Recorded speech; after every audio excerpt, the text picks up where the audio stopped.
എല്ലാവരെയും ക്ഷണിക്കുന്നു. സൗദി അറേബ്യയിൽ നിന്നുമാണ് ഇന്നത്തെ നമ്മുടെ അതിഥി.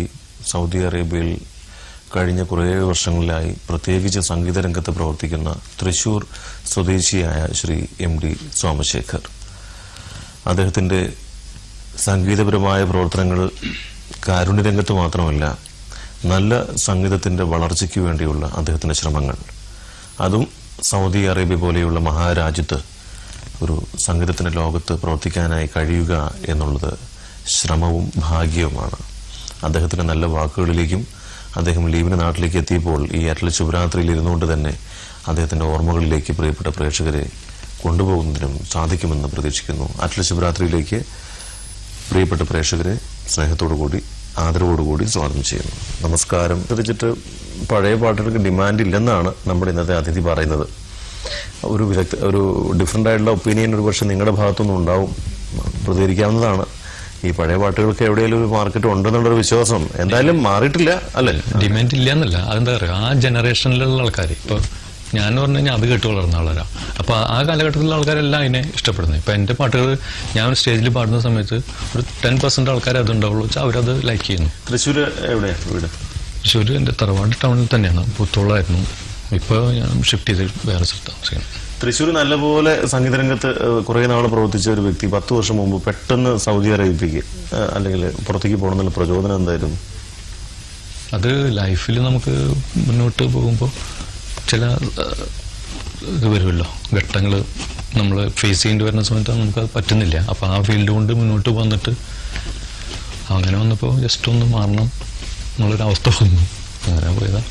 പക്ഷെ എന്നാലും അവിടെ ഇരുന്നാലും നാടാണ്, നാട്ടിലെ വേദി, കഴിഞ്ഞുപോയ വേദികൾ അത് തന്നെ വീണ്ടും തിരിച്ചു കിട്ടണമെന്നോ അല്ലെങ്കിൽ ആ പോസ് ചെയ്ത് വെച്ചോടത്തുനിന്ന് വീണ്ടും തുടങ്ങണം എന്നൊക്കെയാണ് ആഗ്രഹം. പക്ഷെ അതിന് വേണ്ടിയിട്ട് ഇപ്പോൾ വന്നു കഴിഞ്ഞാൽ കുറെ പരിശ്രമങ്ങൾ നടത്തുന്നുണ്ട്. ഇപ്പോൾ ഈ ഒരു വരവിൽ എന്തെങ്കിലും പരിപാടികളോ ശ്രമങ്ങളോ? ഇപ്പോൾ August 15 ഗുരുവായൂർ ഞങ്ങൾക്ക് നാദബ്രഹ്മ ട്രൂപ്പിന്റെ 17th ഇയർ സെലിബ്രേഷൻ ചെയ്യുന്നുണ്ട്. അതൊരു 12 മണിക്കൂർ ലോക സമാധാനത്തിന് വേണ്ടിയുള്ളൊരു ഫംഗ്ഷനാണ്. ഒരു സംഗീത 12 മണിക്കൂർ. അത് ഇത്തവണ പിന്നെ ഞങ്ങളുടെ കൂടെ കുറച്ച് ഗസ്റ്റ് ആർട്ടിസ്റ്റുകൾ പാടുന്നുണ്ട്. ഇത് 94 ഞാൻ ചെയ്യേണ്ടായി 6th ഇയർ സെലിബ്രേഷൻ. അന്ന് ആക്ച്വലി ഞാൻ തനിച്ചാണ് പാടിയത് 12 മണിക്കൂർ, രാവിലെ 7 തൊട്ട് വൈകുന്നേരം 7 വരെ ഒറ്റ ഇരിപ്പിൽ തന്നെ അങ്ങനെ പാടാൻ കഴിഞ്ഞു. അത് ഭഗവാന്റെ പാട്ടുകൾ മാത്രം 101 അത് പാടി. പിന്നെ 15th സെലിബ്രേഷൻ ഞങ്ങൾ തൃശ്ശൂർ വെച്ച് സെലിബ്രേറ്റ് ചെയ്തപ്പോൾ ദക്ഷിണാമൂർത്തി സ്വാമി അർജുന മാസ്റ്ററൊക്കെ കൊണ്ടുവന്ന് ആദരിച്ചു. പിന്നെ നല്ല ഒരു കോർഡിനേറ്റർ കൂടിയാണ് അല്ലേ സോമശേഖർ? അങ്ങനെ മാത്രമല്ല അല്ല, പ്രധാനമായിട്ട് ഇപ്പം നമുക്ക് അവിടെയൊക്കെ നമുക്ക് കൂടുതലും നമ്മൾ പാടുന്നതിനൊക്കെ നമ്മൾ നിന്ന് ഷൈൻ ചെയ്യാന്നുള്ളതല്ല, അതിനേക്കാൾ കൂടുതൽ കുറെ പ്രതിഭകളെ മുന്നോട്ട് കൊണ്ടുവരാൻ വേണ്ടിയിട്ട് ഇപ്പം നമ്മൾ കോർഡിനേറ്ററായിട്ട് മാറുന്ന ഒരവസ്ഥയുണ്ട്. വായിച്ചറിഞ്ഞു സൗദി അറേബ്യയിൽ ജയിലിൽ കിടന്ന ഒരു മലയാളിയെ രക്ഷിക്കുന്നതിന് വേണ്ടിയിട്ട് നടത്തിയ ശ്രമങ്ങൾ എന്തായിരുന്നു? അത് ഒരു നിരപരാധിയായിട്ടുള്ള ഒരു വ്യക്തിയായിരുന്നു. ഇപ്പോൾ മലയാളിയാണ്, ഫിനാൻഷ്യലി വളരെ ഡൗൺ ആയിട്ടുള്ള ഒരു കാറ്റഗറിയിൽ ജോലി ചെയ്യുന്ന ഒരാളാണ്. അപ്പോൾ പുള്ളി ആക്സിഡൻ്റലി ഒരവസ്ഥ വന്നു, അങ്ങനെ കിടക്കേണ്ടത്. എന്താണ് അതിൻ്റെ പിന്നിലെ ദുരൂഹതകളൊന്നും പിന്നെ നമുക്ക് അങ്ങോട്ടും ഇങ്ങോട്ടും പരസ്പരം ചോദിച്ചറിയാനൊന്നും പാടില്ല, അത് അതിനുള്ള അവസ്ഥയുമില്ല. പക്ഷെ അപ്പോൾ അവിടെ ഒരുപാട് ജീവകാരുണ്യ പ്രവർത്തനങ്ങൾ നടത്തുന്ന സംഘടനകളൊക്കെ ഉണ്ട്. ഇപ്പം നവോദയ എന്ന് പറഞ്ഞൊരു സംഘടന വർക്ക് ചെയ്യുന്നുണ്ട്. അതുപോലെ ഒരുപാട് പേരുണ്ട്. അതിൽ നവോദയ വളരെ ആക്റ്റീവാണ്. ഇത്തരം ആൾക്കാരുടെ അവസ്ഥകൾ കണ്ടറിഞ്ഞ് അവരെ പുറത്തു കൊണ്ടുവന്ന്. അപ്പോൾ ആ ടൈമിൽ ഈ പുള്ളിക്ക് വേണ്ടി കുറച്ച് ഫിനാൻഷ്യൽ ഇതിൻ്റെ ആവശ്യം വന്നു. അപ്പോൾ ഒരു വ്യക്തിക്കോ അല്ലെങ്കിൽ 2 വ്യക്തിക്കോ ഇത് എടുത്തിങ്ങനെ ചെയ്യാന്ന് പറഞ്ഞു കഴിഞ്ഞാൽ പ്രായോഗികമാവുന്നില്ല അവിടെ. പക്ഷെ എന്നാലും പലരും സന്നദ്ധരായിട്ടുള്ളവരുണ്ട്. പക്ഷെ അത് പല ഘട്ടങ്ങളിൽ ചെയ്തും കഴിഞ്ഞതുകൊണ്ട് എല്ലാവർക്കും ഒരു വിഷമം. അപ്പം അങ്ങനെ വന്നപ്പോൾ ഇങ്ങനൊരു ഒക്കേഷൻ ഞാനങ്ങ് ഓഫർ ചെയ്തു. എന്നെ കൊണ്ട് പറ്റുന്ന രീതിയിൽ ഞാൻ അതിങ്ങനെ ചെയ്തുതരാം. പിന്നെ അങ്ങനെ ഞങ്ങൾ 6 മണിക്കൂർ പാടുണ്ടായി അവിടെ തന്നെ. അതൊരു ഓഡിറ്റോറിയത്തിൽ ഫലമുണ്ടായി. പുള്ളി പുറത്തെടുത്ത് കയറ്റി വിട്ടു. അങ്ങനൊരു നല്ല കാര്യം ചെയ്യാൻ പറ്റും. പിന്നെ അതുപോലെ ഇപ്പോൾ ഇവിടെയും ഇനിയിപ്പോൾ അടുത്ത റീസെൻ്റ്ലി എനിക്കൊരു ഓഫർ ഉണ്ട്, അതുപോലെ പാടാൻ പറ്റുമോ പാടാന്ന് ഞാൻ പറഞ്ഞിട്ടുണ്ട്. ഇനിയിപ്പോൾ എന്നത്തേക്കാണ് ഡേറ്റ് അറിയില്ല. ഇപ്പോൾ ഇവിടെ ഒരാൾ വളരെ അത്യാസന്ന ഘട്ടത്തിൽ എൻ്റെ വളരെ അടുത്ത് സുഹൃത്തിൻ്റെ ഒരാളെ എടുക്കുന്നുണ്ട്. അതേപോലെ വളരെ മോശം സ്ഥിതിയാണ്. എന്നാൽ ഒരുപാട് ക്യാഷും വേണം ട്രീറ്റ്മെൻറ്റിന്. അപ്പോൾ ഇനി ഇവിടെയും അങ്ങനെ ഒന്നും ചെയ്ത് നോക്കാൻ വെച്ചിട്ടാണ്. അംഗീകരിക്കുമെന്നും പറയാൻ പറ്റില്ല. പക്ഷെ നമ്മൾ ചെയ്തേക്കാൻ യജ്ഞല്ലേ, അപ്പൊ യജ്ഞമാകുമ്പോൾ അത് ഗാനമാണെങ്കിലും എന്താണെങ്കിലും ആ യജ്ഞത്തിനൊരു ഫലം ഉണ്ടാവും എന്നുള്ളൊരു. വളരെ സന്തോഷം. കാരുണ്യ പ്രവർത്തനങ്ങളെ കുറിച്ച് നമുക്ക് കേട്ടുകേൾവിയുണ്ടെങ്കിലും ശരി, എന്താണ് യഥാർത്ഥത്തിലുള്ള ഒരു കലാകാരന്റെ സാമൂഹ്യ പ്രതിബദ്ധത എന്ന് നമ്മളെ ബോധ്യപ്പെടുത്തുന്ന വാക്കുകളും അനുഭവ കുറിപ്പുകളുമാണ് സോമശേഖർ നമുക്ക് വേണ്ടി പറഞ്ഞു തരുന്നത്.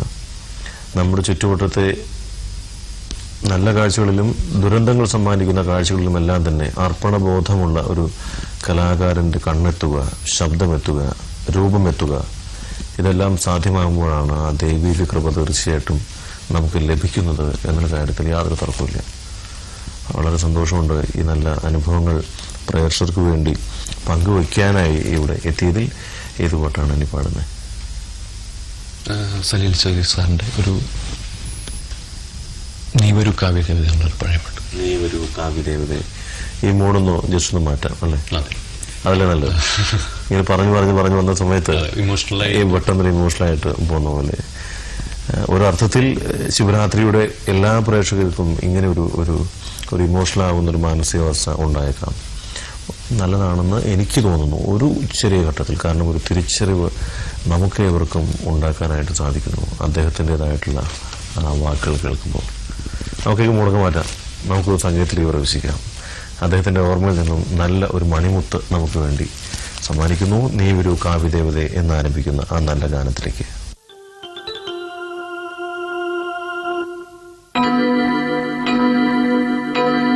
നീ വരൂ കാവ്യദേവതേ, നീ വരൂ കാവ്യദേവതേ,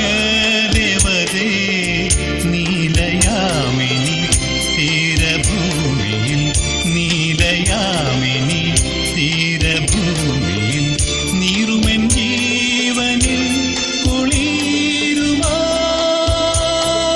നീ വരൂ വരൂ വരൂ.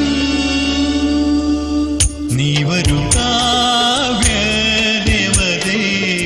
നീലയാമിനി തീരഭൂമിയിൽ, നീലയാമിനി തീരഭൂമിയിൽ, നീറുമെൻ ജീവനിൽ കുളിരുമായി നീ വരൂ വരൂ വരൂ.